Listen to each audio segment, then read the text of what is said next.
Muy buenos días, hermanos. Abran sus Biblias, por favor, en Apocalipsis, capítulo 15.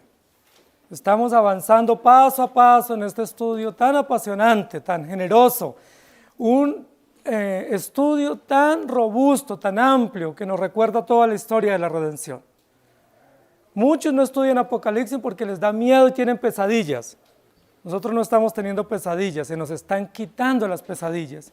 Se nos están quitando los fantasmas porque estamos entendiendo cada día más quién es nuestro Redentor, cómo es la historia de la redención, cómo se ha tejido paso a paso, momento a momento en la historia, ese plan hermoso, ese plan precioso de la redención que Dios nos reveló desde el comienzo de Génesis.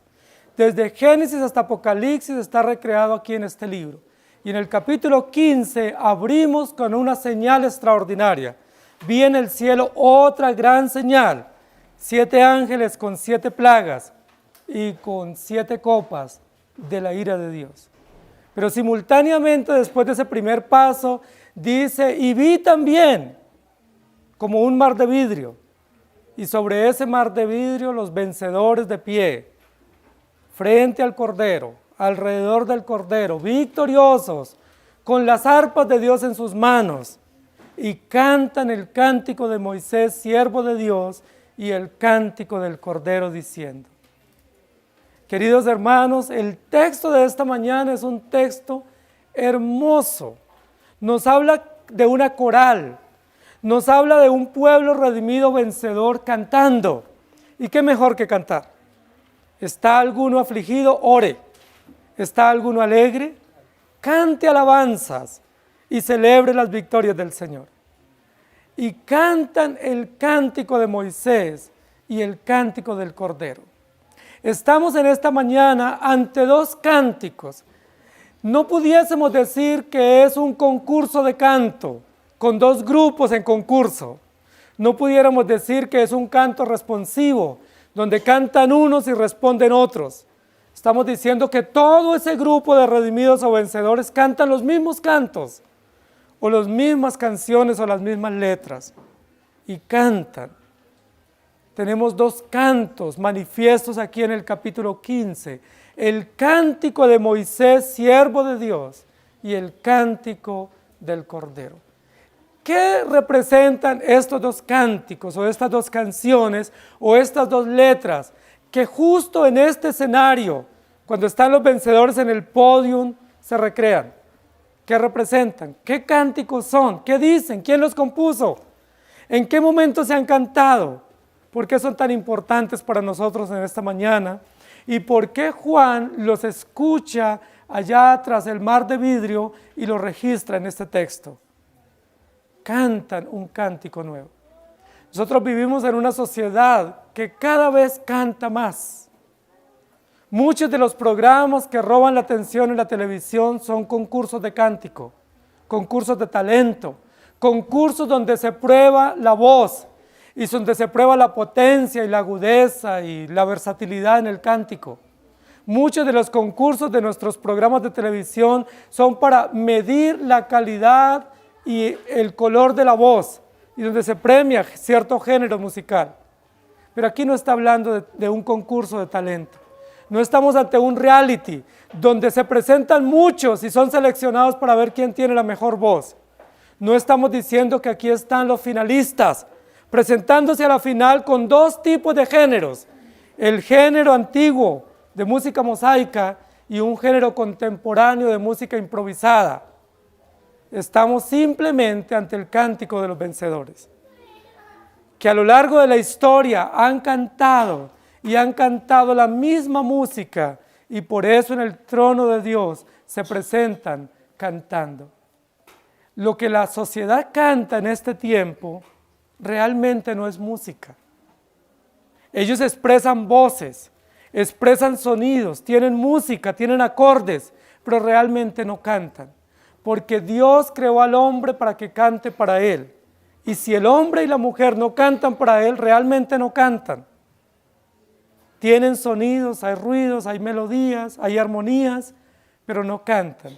La Biblia registra desde el principio de la historia que el hombre fue creado para alabar a Dios y gozarse en Él por siempre.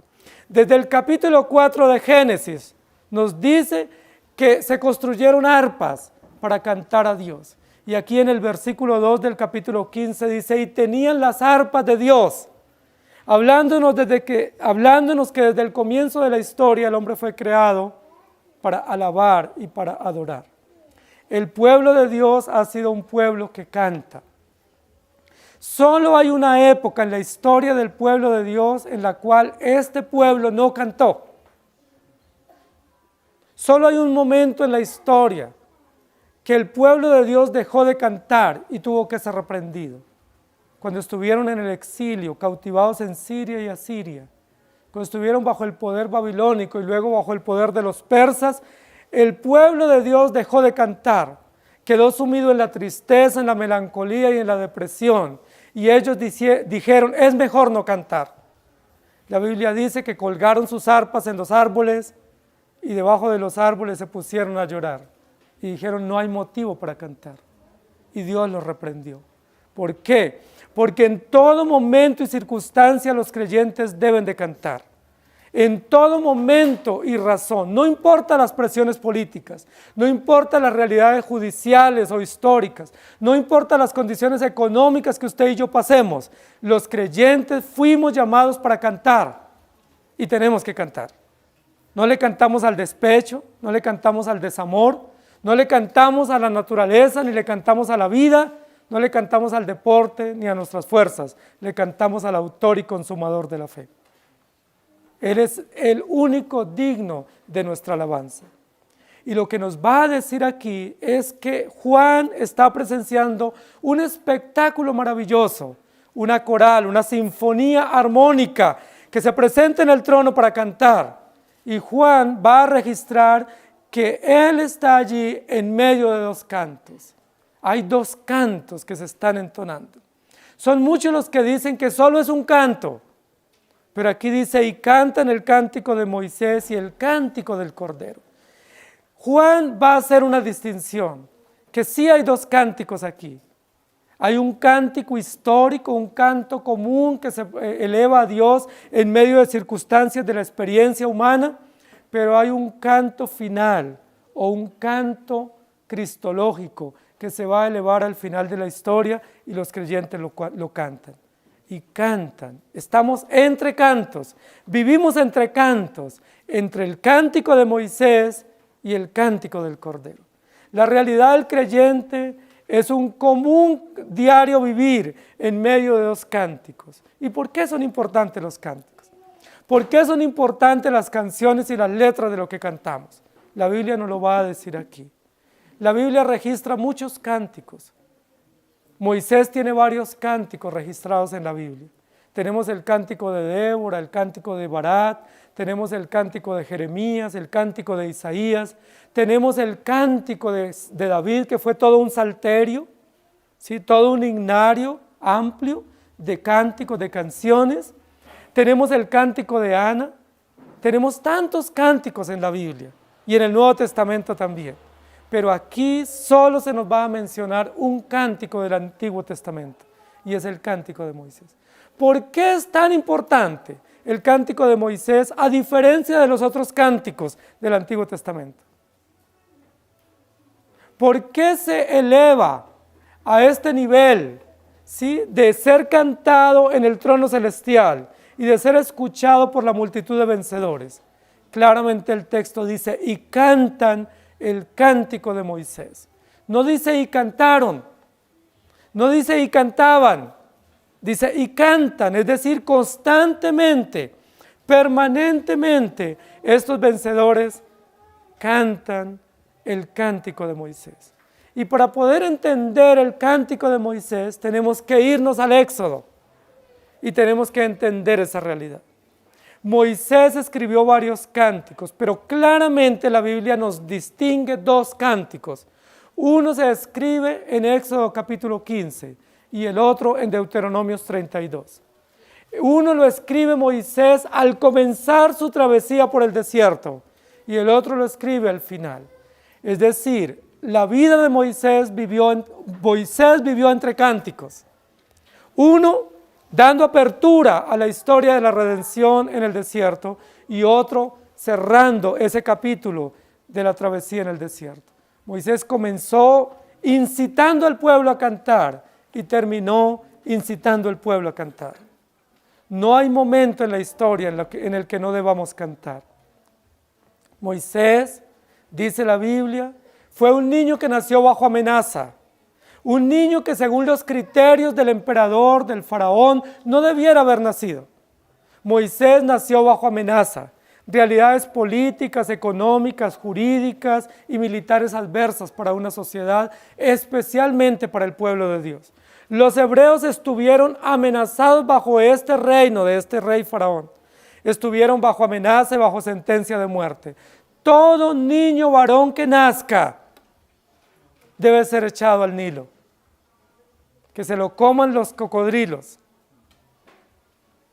Que se lo coman los pirañas. No importa, no vale la pena a los niños. Es mejor que mueran.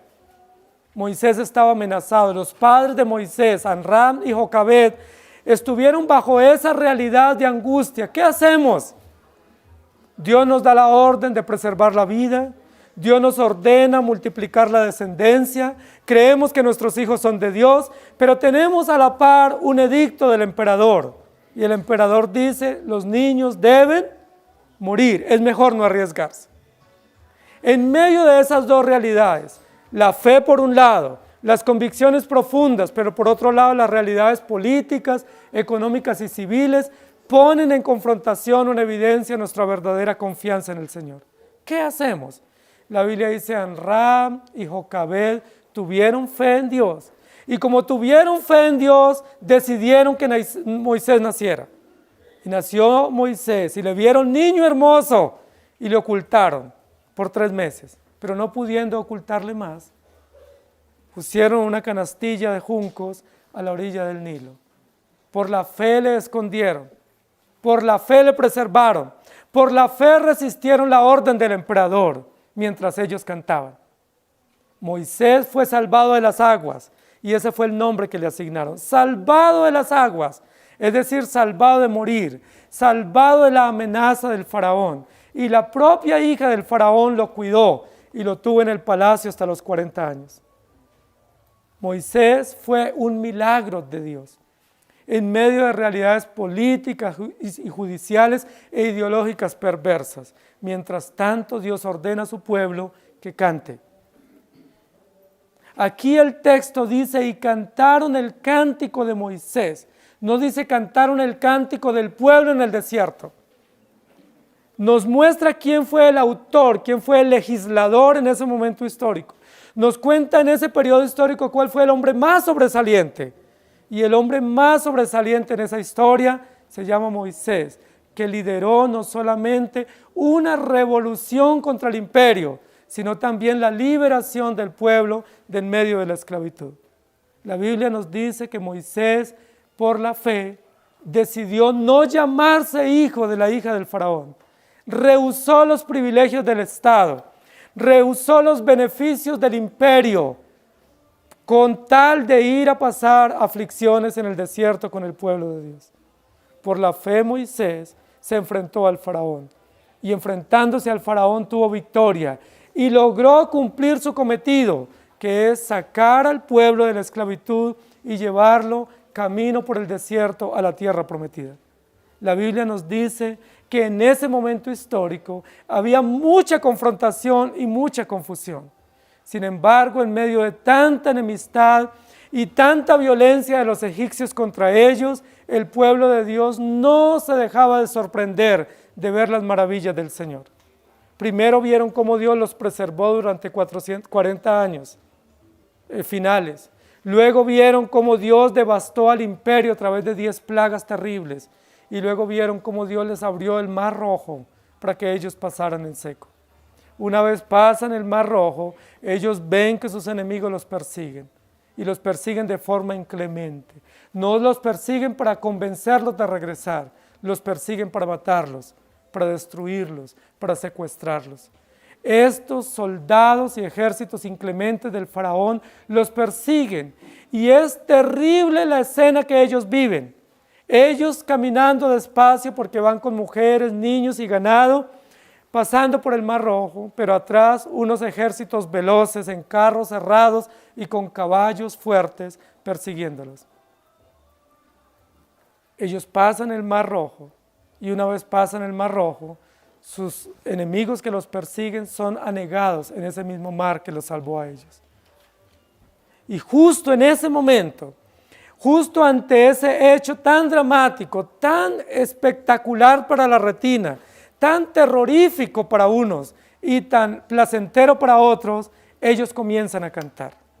Si nosotros vamos a Éxodo capítulo 15, dice la Biblia de la siguiente manera, cuando ellos pasaron el mar. En el versículo 15, capítulo 15, entonces cantó Moisés y los hijos de Israel este cántico a Jehová y dijeron, cantaré yo a Jehová porque se ha magnificado grandemente, ha echado en el mar al caballo y al jinete. Jehová es mi fortaleza y mi cántico y ha sido mi salvación. Este es mi Dios y lo alabaré, Dios de mi Padre, y lo enalteceré.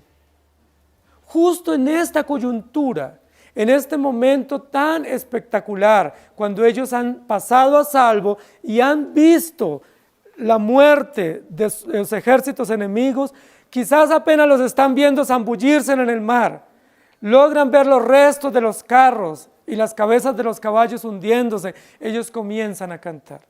Este es un cántico que no surge de una preparación, no surge de un entrenamiento largo. Ellos no dijeron vamos a un concurso y vamos a prepararnos para ganar. Ellos comienzan a improvisar. Esta es una canción improvisada. Es una canción que surge de la experiencia, del momento que están viviendo. Y en esa canción improvisada no hay mucho orden. La mayoría de los que analizan este salmo o este cántico dicen es un canto muy desordenado. Es un canto que no tiene orden, no tiene simetría, no tiene una métrica precisa como eran las canciones hebreas o especialmente como las canciones de David. David era cantautor, componía sus canciones. David tenía un talento extraordinario para la música y para el canto y él se dedicaba a escribir y componer. Aquí la Biblia no dice que hubo tiempo para componer. Moisés no tuvo tiempo para escribir y coger la pluma y el pergamino o el papiro y comenzar a escribir. Moisés simplemente ante semejante hecho, lo único que él atina a hacer es comenzar a cantar. Y comienza a expresar unas palabras improvisadas, espontáneas, pero ciertas, cuando comienza a decir, Él es nuestro Dios, nos ha salvado de morir, nos ha preservado de nuestros enemigos, nos ha sacado a salvo, Él es nuestro Dios.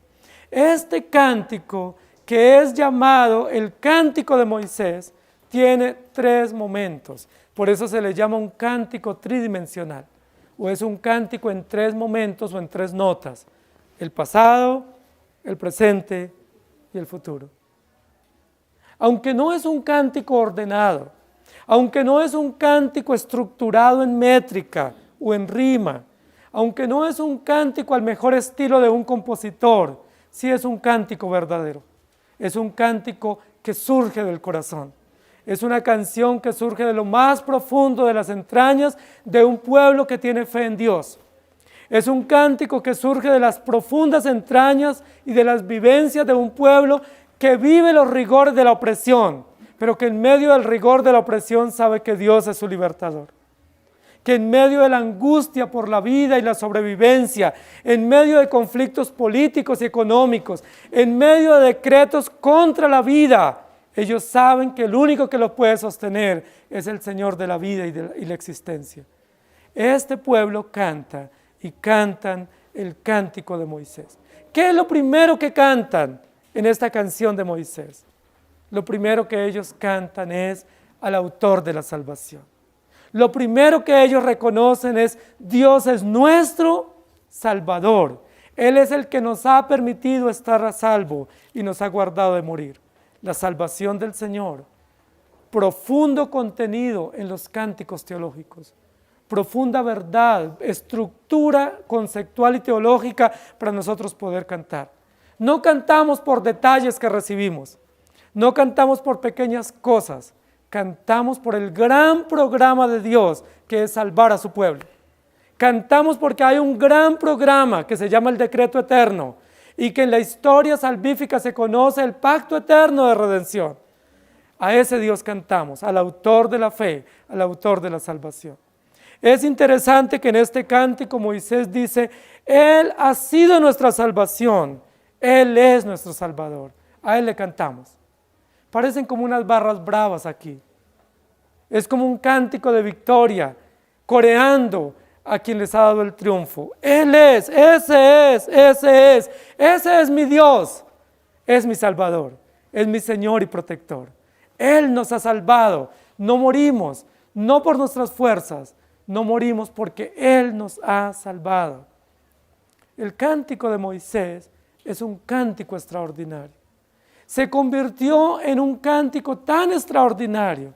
No fue una improvisación casual, ni simplemente burlona. Fue una improvisación profunda y sentida que describe el carácter de Dios, en quien creemos. Y la pregunta es, ¿en quién crees tú? ¿A quién cantas? Si tú no cantas al autor de tu salvación, no estás en nada. Lo que está diciendo aquí este salmo es, Moisés y el pueblo cantaron, pero no cantaron producto de una emoción espontánea o pasajera. Ellos cantaron producto de convicciones profundas. Estaban tan arraigados en la fe, estaban tan seguros de Dios, que ellos vieron la victoria del Señor y prorrumpen en semejante júbilo victorioso. Es casi como si tuvieran planeada la canción, como si hubieran preparado las palabras al final de terminar el cruce del Mar Rojo, como si tuvieran listo el discurso y apenas pasan, levantan el estandarte de la victoria y comienzan a cantar. Es tan hermoso este cántico que no solamente Moisés lo dirige y el pueblo lo repite, sino que las mujeres le hacen las voces o el estribillo. Las mujeres cantan el estribillo final que dicen, en gran manera se ha engrandecido Jehová, ha echado en el mar al caballo y al jinete. Ese es el estribillo que durante todo este cántico se va a repetir. Moisés da la palabra inicial, el pueblo entero repite y luego las mujeres hacen el estribillo. Hermoso espectáculo. Todos participan de este cántico. Dios nos ha salvado. Este cántico se considera que ha sido tan extraordinario para el pueblo de Dios que fue incorporado a la liturgia hebrea. Este cántico se cantaba, según se cree, según algunas tradiciones rabínicas, todos los días de reposo en el horario del sacrificio de la tarde. Recuerde que Dios ordenó que todos los días en su templo se debían de hacer sacrificios, uno en la mañana y uno en la tarde. El sacrificio matutino, 9 de la mañana, el sacrificio vespertino, 3 de la tarde. Y alguna de la tradición rabínica dice, este cántico se cantaba todos los días de reposo en el sacrificio vespertino. Es decir, mientras mataban el cordero a las 3 de la tarde, ¿qué hacía el pueblo reunido? No eran espectadores pasivos, cantaban el cántico de Moisés. Por eso este cántico se le llama el cántico vicario, o el cántico de la vigilia pascual, o el cántico de la expiación, porque este cántico no fue simplemente una improvisación, no fue simplemente un cúmulo de emociones que se exacerbaron y se mostraron en ese momento. Fue un cántico elaborado que registró el momento preciso en que Dios obró salvación para su pueblo. Se cree que 1,5 millones de personas cruzaron el Mar Rojo a salvo. Esa multitud cantó este cántico. En gran manera se ha engrandecido. Él es nuestro Salvador. Y las mujeres decían, en gran manera se ha engrandecido, ha echado en el mar al jinete y al caballo. Por años cantaron esta canción.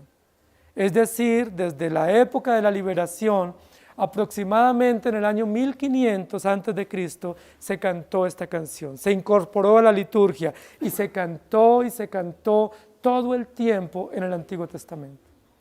La pregunta que me surge es, ¿cuál fue el himno que Jesús cantó en la noche antes de ir a la cruz?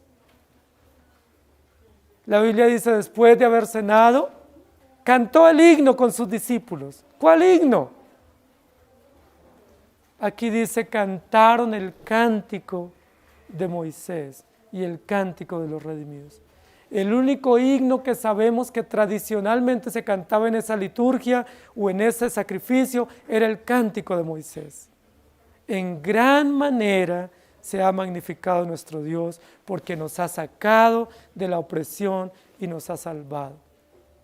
El cántico de Moisés es un cántico muy importante porque recuerda que hay opresión, pero en medio de la opresión tenemos un libertador que se llama Jesucristo. El cántico del Cordero se pone a la par del cántico de Moisés. ¿Por qué? Porque los dos cánticos evocan lo mismo. El cántico de Moisés evoca que Dios libertó a su pueblo con mano fuerte y brazo extendido de la opresión del faraón, que representa el mal del mundo y de Satanás. Faraón es la bestia del momento. Faraón es el sistema, Faraón es la marca del momento en ese tiempo, pero Cristo es el libertador de su pueblo. No importa que hayan bestias que marquen y que hostiguen, no importa que hayan decretos inhumanos e inmorales, no importa, puede haber muchos, pueden ordenar la muerte de todos los niños, no importa, pero Dios es nuestro libertador y nosotros le cantamos a Él. ¿Sí? Puede que Moisés esté en amenaza, pero siempre habrá padres que confían en Dios. Puede que nuestros hijos estén amenazados por los sistemas de turno, pero Dios es nuestro libertador. Nosotros confiamos en Él. Eso es lo que dice el cántico. El cántico es un profundo recuerdo, un profundo testimonio de que estamos a salvo, no por nuestras fuerzas, sino por nuestro Dios. Y cantaban el cántico de Moisés, siervo de Dios. Es interesante porque el capítulo 15 dice, y cantan el cántico de Moisés, siervo de Dios. Es decir, nos llama a entender que ustedes y yo como redimidos no somos reyes en el sentido de gobierno, no somos capataces o episcopos, que nosotros en el sentido pleno del término somos siervos de Jesucristo, es decir, llamados para rendirnos enteramente a Él, llamados para servirle con todas nuestras fuerzas, no para dominar y gobernar, sino para entregarnos en adoración y en gratitud. El ejemplo aquí es, hay un cántico histórico que todo el Antiguo Testamento se ha cantado, y ese cántico nos recuerda, es que Dios ha libertado a su pueblo. Es decir, tenemos motivos, tenemos hechos, tenemos realidades. Algo muy importante de este salmo o de este cántico es que los creyentes no tenemos un pensamiento místico o espiritual. Es decir, no andamos en la nebulosa, por lo menos nosotros no, quizás otros. Andan por allá en las nubes, alejados del contexto, de la realidad, de condiciones políticas, económicas propias de la sociedad. La Biblia no nos ordena eso, no nos ordena estar 10 metros arriba del piso. La Biblia nos ordena estar con los pies en la tierra, entender y comprender los tiempos, entender las señales de los tiempos, entender y comprender las realidades políticas de turno, entender y desenmascarar los sistemas bestiales y dragónicos, pero en medio de realidades políticas y de circunstancias de dolor, levantar nuestra mirada y nuestro cántico al cielo y cantar al autor y consumador de la fe. La Biblia nos ordena eso. Éxodo capítulo 1, versículo 21 dice, entonces Faraón mandó a todo su pueblo diciendo, echad al río a todo hijo que nazca y a toda hija preservad la vida. Echad al río. ¡Qué cruel! Pero Dios, que es sabio y justo, no mandó a matar al ejército en el río, sino en el mar. Faraón ordenó matar los niños o echar los hijos al río, y Dios ordenó que el ejército fuera arrojado al mar. víctima de su propio invento, víctima de su propio decreto. Dios es soberano. Y luego en Hebreos capítulo 11, versículos 23 al 29 dice, por la fe, nótese bien, por la fe Moisés, cuando nació fue escondido por sus padres por 3 meses, porque le vieron niño hermoso y no temieron el decreto del rey. Por la fe Moisés, hecho ya grande, rehusó llamarse hijo de la hija de Faraón, escogiendo antes ser maltratado con el pueblo de Dios que gozar de los deleites temporales del pecado, teniendo por mayores riquezas el vituperio de Cristo que los tesoros de los egipcios, porque tenía puesta la mirada en el galardón. Por la fe dejó a Egipto, no temiendo la ira del rey, porque se sostuvo como viendo al invisible. Por la fe celebró la Pascua y la aspersión de la sangre, para que el que destruía a los primogénitos no los tocase a ellos. Por la fe pasaron el mar rojo como por tierra seca, e intentando los egipcios hacer lo mismo, fueron ahogados. Por la fe. Lo que tenemos que decir es, el pueblo de Dios canta, y la única razón, el único móvil del cántico del pueblo de Dios es la fe. Si usted tiene fe, canta. Si no tiene fe, no canta. Y cantan el cántico de Moisés.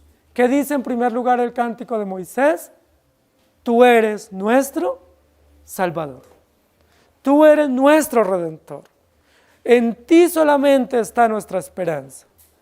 Pero algo muy importante también del cántico de Moisés. El cántico de Moisés dice, tú eres nuestro protector.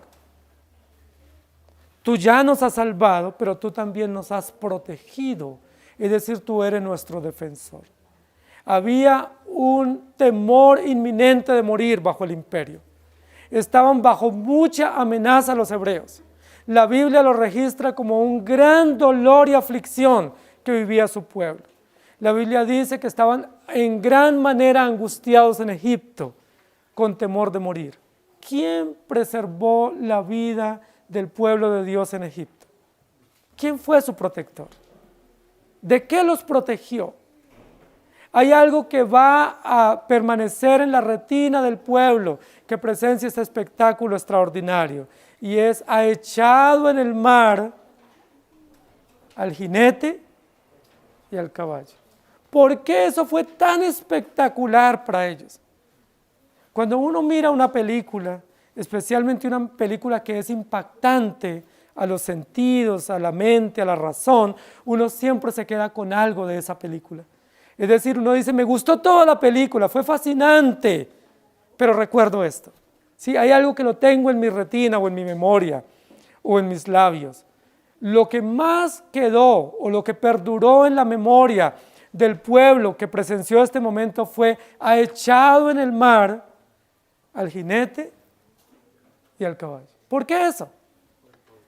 ¿Por qué no recordaron las 10 plagas? ¿Por qué no recordaban tanto que el mar se abrió?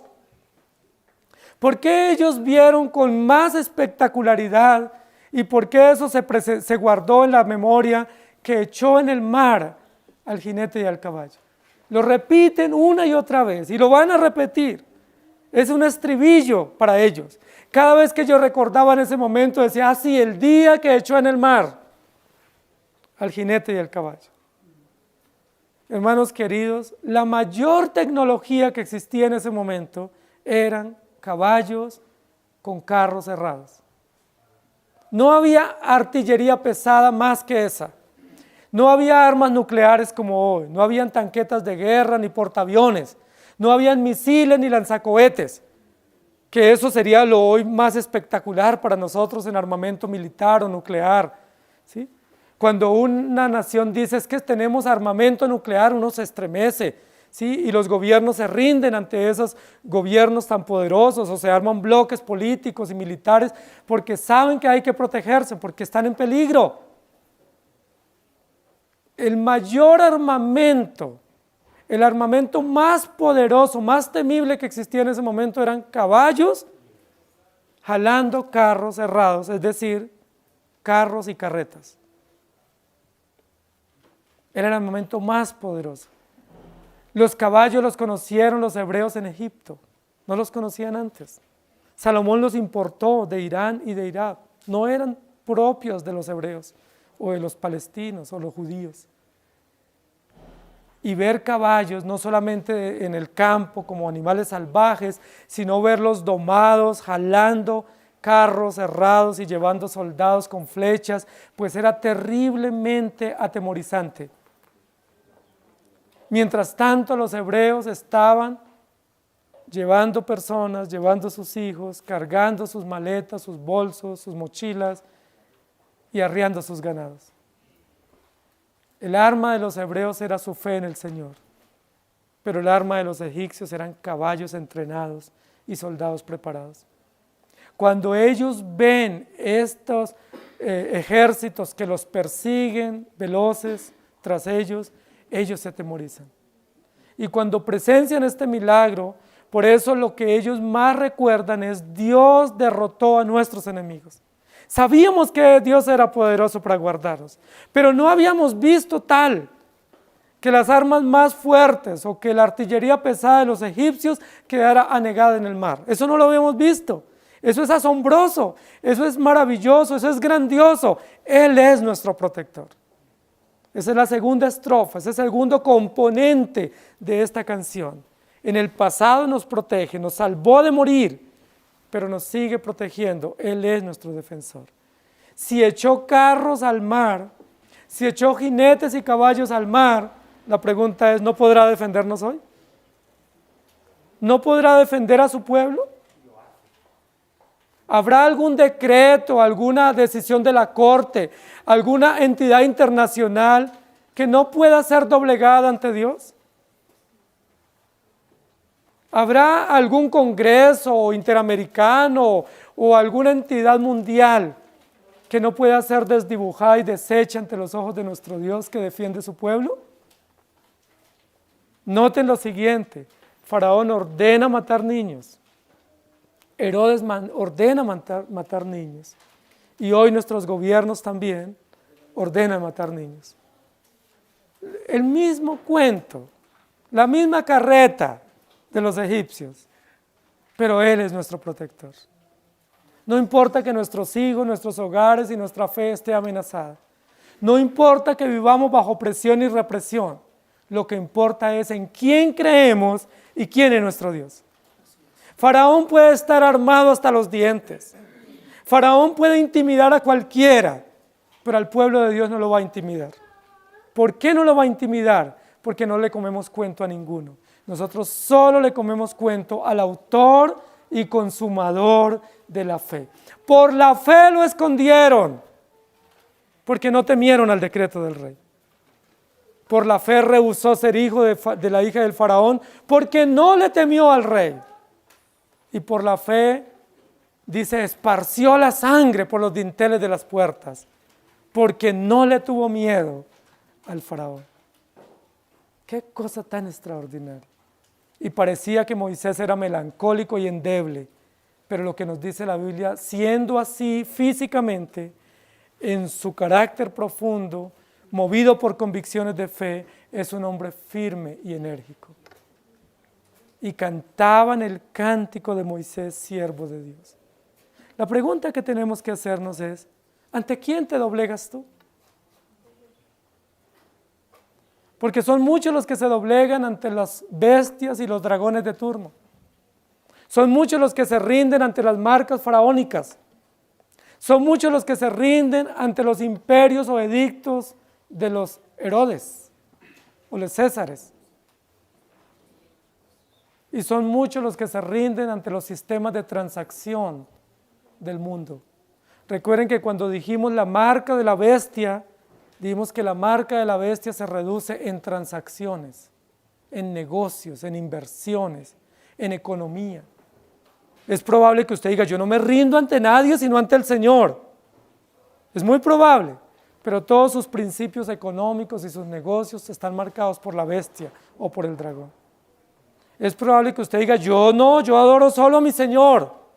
Es probable que usted crea eso, pero en la práctica usted está marcado o doblegado ante el nombre y la imagen de la bestia. Si ustedes revisan el texto anterior que estábamos mirando en esta mañana, el domingo pasado, dice que los que estaban en pie habían alcanzado la victoria sobre la bestia, sobre su imagen, sobre su marca, sobre su número y sobre su nombre. Y por lo tanto, cantaban un cántico nuevo. Entre cantos está Moisés, entre cantos están los creyentes y hoy nosotros estamos entre cantos. Efesios capítulo 6, versículos 11 al 18, dice: vestidos de toda la armadura de Dios para que podáis estar firmes contra las acechanzas del diablo. Porque no tenemos lucha contra sangre y carne, sino contra principados, contra potestades, contra los gobernadores de las tinieblas de este siglo, contra huestes espirituales de maldad en las regiones celestes. Por tanto, tomad toda la armadura de Dios para que podáis estar firmes en el día malo y habiendo acabado todo, estar firmes. Estad pues firmes, ceñidos vuestros lomos con la verdad y vestidos con la coraza de justicia y calzados los pies con el apresto del evangelio de la paz. Sobre todo tomad el escudo de la fe con que podáis apagar todos los dardos de fuego del maligno y tomad el yelmo de la salvación y la espada del Espíritu, que es la palabra de Dios, orando en todo tiempo con toda oración y súplica en el Espíritu y velando en ello con toda perseverancia y súplica por todos los santos. Porque no tenemos lucha contra carne y sangre. Las bestias, los faraones, los Herodes, los Césares, son inclementes, son atemorizantes, nos quieren paralizar, nos quieren tapar la boca, nos quieren amordazar, pero no tenemos lucha contra carne y sangre, y nosotros tenemos armadura. ¿Cuál es la armadura del creyente? La verdad, la fe, la confianza, la oración, la palabra, la justicia. Nosotros no hacemos resistencia civil, no es el llamado de la iglesia. Algunos sectores llaman a resistencia civil. La Biblia nos llama a usar toda la armadura de Dios. No estamos llamados a resistencia civil. No estamos llamados a ir contra los gobiernos por corruptos o por adversos que sean. Estamos llamados a usar adecuadamente la armadura de Dios. Doblar rodillas y orar en todo tiempo y con toda súplica en el Espíritu para que Dios nos permita vivir quieta y reposadamente. Hermanos queridos, entonces cantó Moisés y los hijos de Israel este cántico y dijeron: cantaré yo a Jehová porque se ha magnificado grandemente. Ha echado en el mar al caballo y al jinete. Echó en el mar los carros de Faraón y su ejército, y sus capitanes escogidos fueron hundidos en el mar. Los abismos los cubrieron, descendieron a las profundidades como piedra. Tu diestra, oh Jehová, ha sido magnificada en poder. Tu diestra, oh Jehová, ha quebrantado al enemigo, y con la grandeza de tu poder has derribado a los que se levantaron contra ti. Enviaste tu ira, los consumió como a hojarasca. Al soplo de tu aliento se amontonaron como las aguas. Se juntaron las corrientes como en un montón. Los abismos se cuajaron en medio del mar. El enemigo dijo: perseguiré, apresaré, repartiré despojos. Mi alma se saciará de ellos. Sacaré mi espada, los destruirá mi mano. Soplaste con tu viento, los cubrió el mar. Se hundieron como plomo en las impetuosas aguas. Extendiste tu diestra, los tragó la tierra. Son muchos los estudiosos de la Biblia que no creen en la verdad absoluta, que andan intentando explicar este fenómeno. ¿Qué fue lo que pasó que los hebreos pasaron en seco? Entonces nos dicen, es que no pasaron por el Mar Rojo, pasaron fue por un riachuelo y era en época de verano. Y como era época de verano se había secado. Y entonces ellos pasaron. Hubo unos vientos y entonces llevaron las aguas poquitas que habían y ellos pasaron en seco. Tratando de entender o de explicar lo inexplicable. Tratando de darle razón lógica a lo que no recibe razón o criterio natural. Son muchos los que dicen, esto no fue un milagro, esto es una metáfora. Pero la Biblia dice, así sucedió. Ahora, ¿quiere tener la explicación científica? Aquí está. Tiene explicación científica. Dios dio una orden, que el mar se abriera y se hicieran dos paredes y se cuajaran las aguas. Y se contuvieron esas paredes mientras el pueblo pasó a seco, y luego Dios envió vientos y unió las aguas, y esos témpanos o esas paredes de hielo o de agua se desvanecieron. Esa es la explicación científica. Esa es la ciencia de Dios. Esa es la esencia del Evangelio. Dios es poderoso. No importa cuánto nos persigan. No importa cuántos enemigos estén tras nosotros. No importa cuántas entidades aterradoramente aplastantes quieran venir a destruirnos. Él está con nosotros. Y nuestros enemigos serán como pan comido, o como dice aquí, tragados como el agua, o soplados y echados a lo profundo. Lo que el cántico dice es, Dios es nuestro protector. Por eso el cántico de Moisés es tan extraordinario en esta escena. Porque alguien diría, no, es que están cantando porque están en una ceremonia. Es que están cantando porque están en una fiesta felices. No, hermanos, están cantando porque están perseguidos. Están cantando porque están amenazados. Están cantando en medio de angustia, de dolor y de pérdidas. Y en medio de todas esas realidades, el pueblo de Dios dice, cantemos al Señor, porque Él es nuestro protector. Es decir, no hay motivo, no hay circunstancia para no cantar a nuestro Dios. No hay motivo ni circunstancia para que nosotros no elevemos canciones de gozo y de gratitud a nuestro Dios. Cantamos por lo que Él ha hecho en la cruz, perdonar nuestros pecados, pero cantamos por lo que Él hace hoy, librarnos de nuestros enemigos. ¿Cuántos enemigos tenemos los creyentes? No piensen en sus vecinos o en sus familiares o en aquellos a quienes no les han pagado. Los enemigos del creyente son aquellos que odian a Cristo. Si no ha pagado, pague las deudas. Y si tiene un problema, arréglelo. Pero estamos hablando de los enemigos del creyente, que son los que odian el Evangelio, los que están en contra de Cristo, en contra de la ley, y sea de cualquier corriente política o ideológica, siempre se levantarán en contra, porque ellos no están en contra de nosotros propiamente, sino en contra de Dios. Y al estar en contra de Dios, nos atacan a nosotros. En el mundo tendréis aflicción, pero confiad, yo he vencido al mundo. Estamos entre cantos en el capítulo 15 y cantan el cántico de Moisés, siervo de Dios. Cuando uno no analiza las circunstancias o el contexto de los que cantan, uno pensaría que estaban en un auditorio hermoso, en un lugar solemne y tranquilo, con un buen uniforme, ¿cierto? Como una gran sinfonía o una gran coral para entonar esta canción. Pero cuando uno mira el contexto, el pueblo está salpicado de agua, acaban de salir, están en angustia, están siendo perseguidos y acorralados, pero en medio de esa realidad cantan. La pregunta es, cuando tú estás en dolor, ¿qué haces? Cuando estás afligido y desanimado, cuando te sientes acorralado por toda la realidad de dolor y de pecado y de amenaza, ¿qué haces? El pueblo de Dios en Babilonia dejó de cantar. Y se acostaron debajo de los árboles y comenzaron a lamentarse. Y cayeron en algo que no le es permitido al creyente, y es autocompadecerse. Pobrecito de mí, tanto que sufro. Sí que me ha tocado duro, sí que ha sido difícil este año. Qué año tan tenaz para mí. Y uno gasta toallas y toallas para secarse los ojos. ¿Por qué no cantar mejor? ¿Por qué no levantarse de esa miseria? O en medio de la miseria levantar los ojos al cielo y cantar.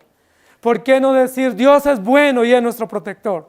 No importa que hayamos tenido pérdidas económicas. Quizás no hemos tenido lo mejor a nivel de salud este año.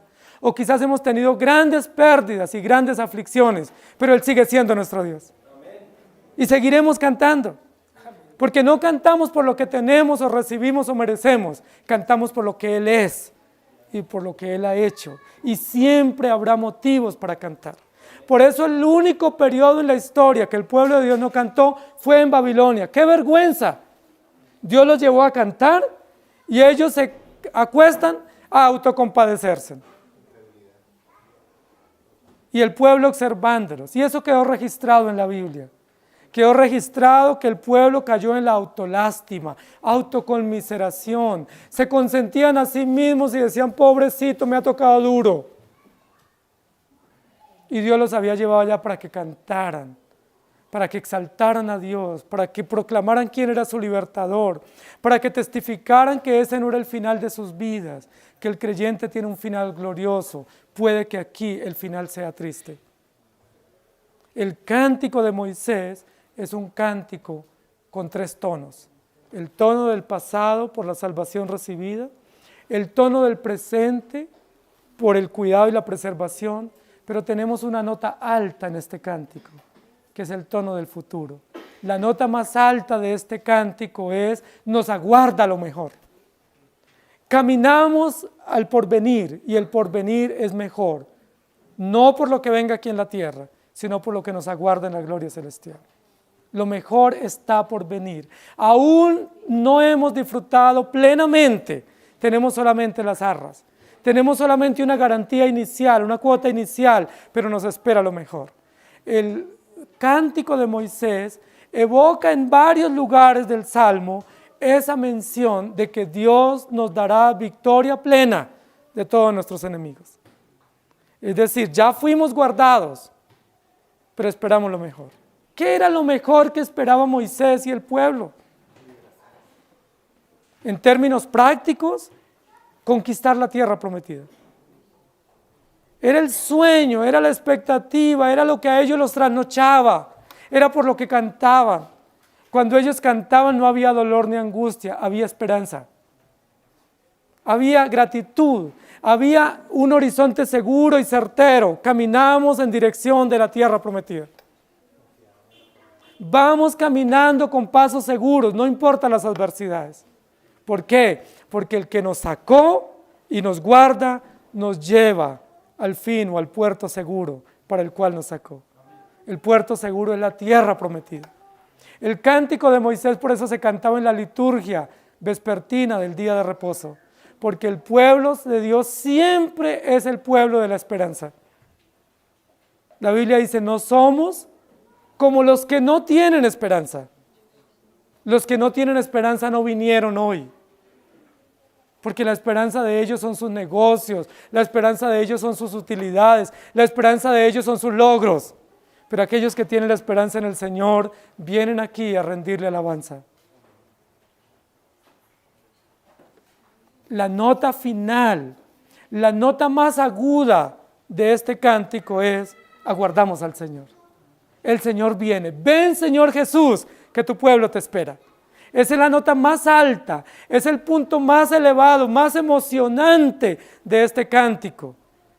Lo más emocionante no es que fueron librados de Egipto, ni que fueron guardados de los soldados hebreos o faraónicos.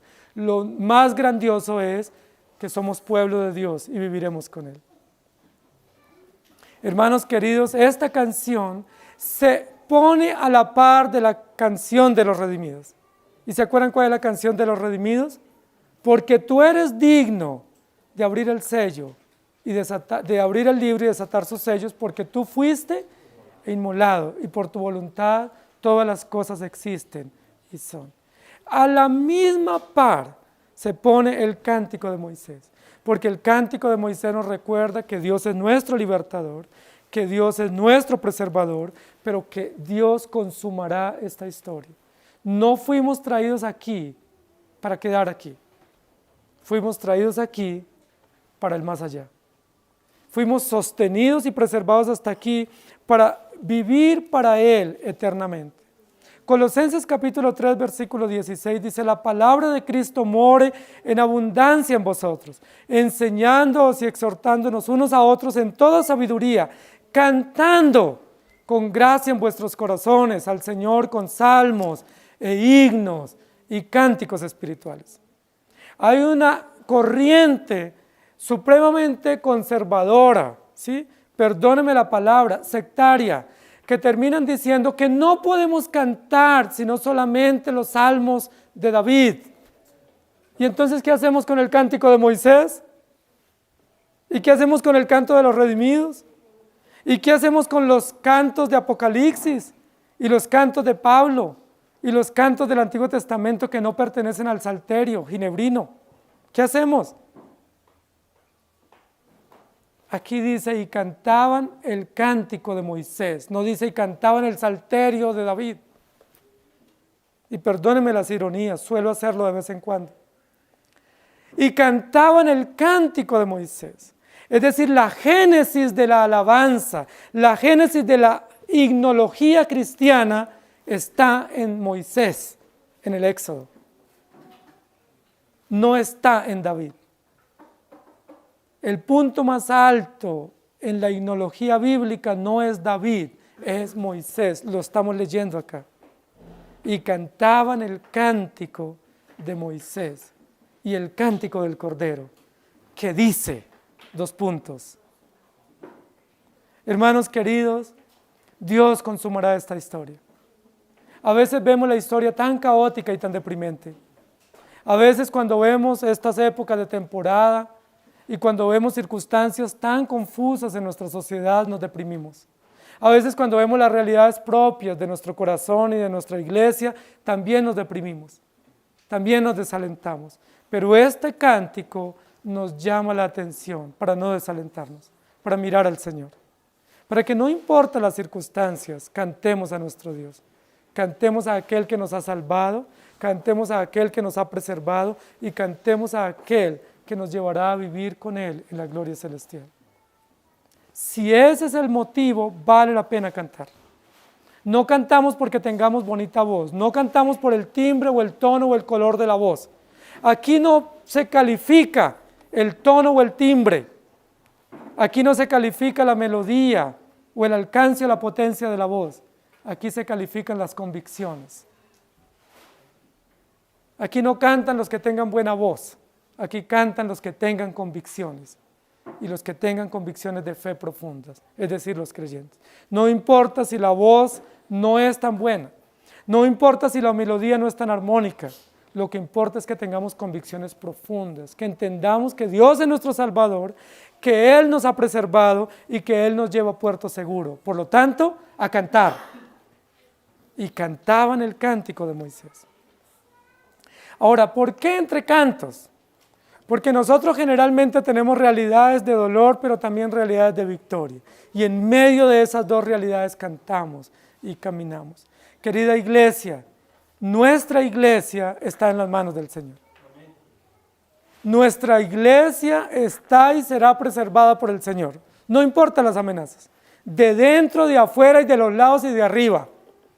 Puede haber amenazas y advertencias de sentencia, pero nosotros no le comemos cuento a ellas. Porque nosotros creemos en nuestro Dios y seguiremos cantando. Y algunos se aterran y dicen, ¿y por qué los vemos felices? ¿Y por qué siguen adelante orondos? ¿Por qué? Porque nosotros creemos en Dios.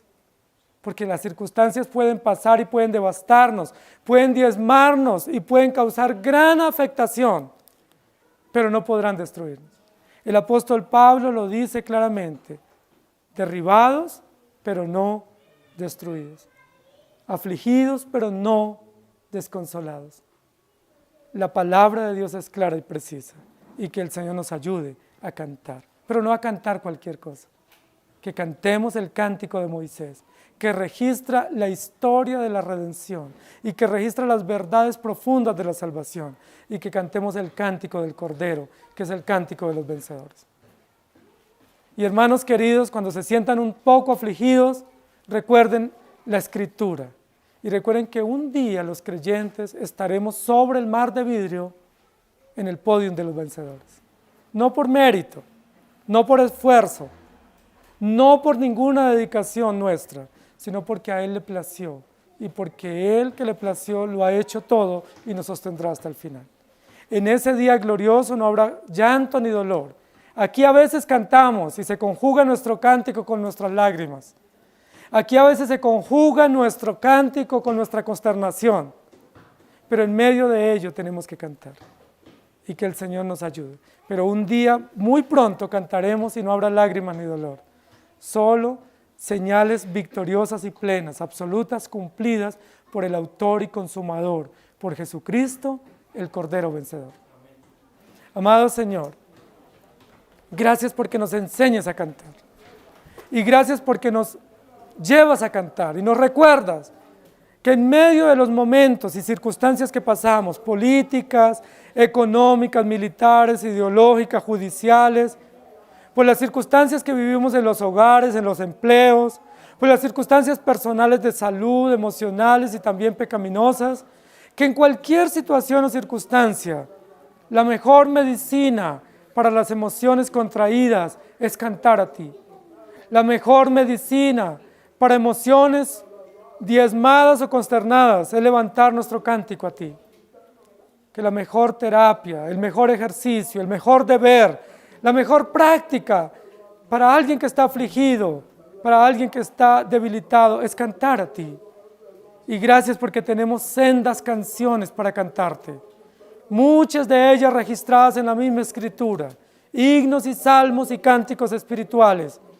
Pero tenemos también ignarios, legado que tú nos has dejado a lo largo de la historia, de hombres tuyos que han compuesto, inspirados también, llenos de ti, llenos de fe, y también que han trasegado realidades de dolor.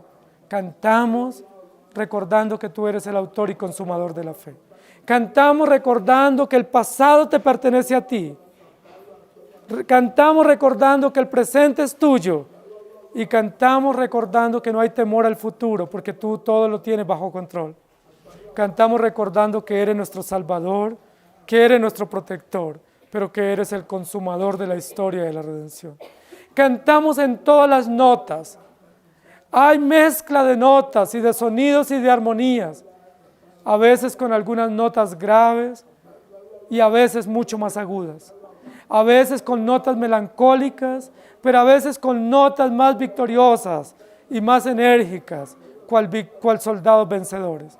A veces nuestro cántico se estremezcla con lágrimas y con sentimientos y con emociones de dolor y de pérdidas, pero a veces nuestros cánticos simplemente reflejan la gloria esperada que aguardamos tu pueblo. Pero sean las emociones que sean las circunstancias que sean las notas agudas o graves o medias, cantamos a ti, únicamente a ti, solo a ti, porque tú eres nuestro Dios. Y cantando se pasa la vida, cantando se pasan los quebrantos, cantando tenemos coraje y las emociones se animan y el corazón se conforta para seguir viviendo para ti.